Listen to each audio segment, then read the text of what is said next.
రాశిఫలం బట్టి మన అభివృద్ధి ఆధారపడి ఉంటుంది. అందుకే మీ రాశిని బట్టి వే2 న్యూస్ ప్రతిరోజు ప్రత్యేకంగా ఖచ్చితమైన రాశి ఫలాలను మీకు అందిస్తుంది.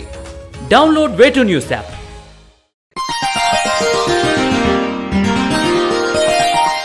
కర్కాటక రాశి వారికి ఈ వారం అన్ని విధాలుగా అనుకూలమైన ఫలితాలు గోచరిస్తున్నాయి. ఉద్యోగస్తులకు మంచి సానుకూలత ఉంటుంది.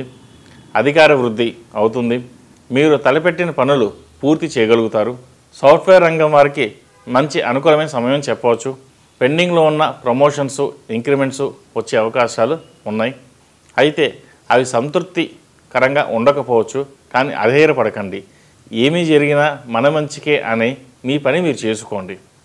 వ్యవసాయ రంగం వారికి, వినోద రంగంలో ఉన్నవారికి కొత్త పనులు ప్రారంభించడానికి ఇది అనుకూలమైన సమయం అని చెప్పవచ్చు. ఆటంకాలు ఉన్నాయి, అధిగమించి ముందుకు సాగండి. వ్యాపారస్తులకు, కంప్యూటర్ రంగం వారికి మంచి విజయాలు సంప్రాప్తిస్తాయి. ప్రజాభిమానం, గౌరవం పెరుగుతుంది. ఆర్థికంగా అభివృద్ధి బాగుంటుంది. రియల్ ఎస్టేట్ వ్యాపారస్తులకు గడ్డు కాలం అని చెప్పవచ్చు. వ్యాపారం అంత ఆశాజనంగా ఉండకపోవచ్చు. ఒక అడుగు ముందుకు వెళితే 10 అడుగులు వెనక్కి నెట్టినట్టు అనిపిస్తుంది. ఈ రాశి వారికి అష్టమ శని నడుస్తున్న వలన 8 శనివారాలు శనికి తైలాభిషేకం చేయించడం, అలాగే అఘోర పాశుపత హోమం చేయించడం చెప్పదగిన సూచన. విద్యార్థులకు మంచి సమయం అని చెప్పవచ్చు. నూతన విద్యా ప్రణాళికలకు కొత్త కోర్సులు చేరుట కూడా మంచి సమయం అని కూడా చెప్పవచ్చు. విద్యాభివృద్ధి, శ్రద్ధ పెరుగుతుంది.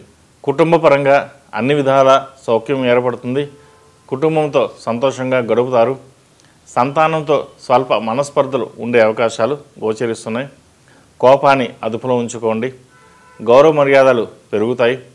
నలుగురిలో మాట చలామణి అవకాశాలు గోచరిస్తోంది. ఎలా ఉన్నప్పటికీ అంతర్గత విమర్శలు తప్పవు. ఆరోగ్యం బాగుంటుంది. వాహనాలు నడిపేటప్పుడు, ప్రయాణాల విషయాల్లో జాగ్రత్త వహించండి. వివాహ ప్రయత్నాలు చేసేవారికి ఇది మంచి సమయాన్ని చెప్పవచ్చు.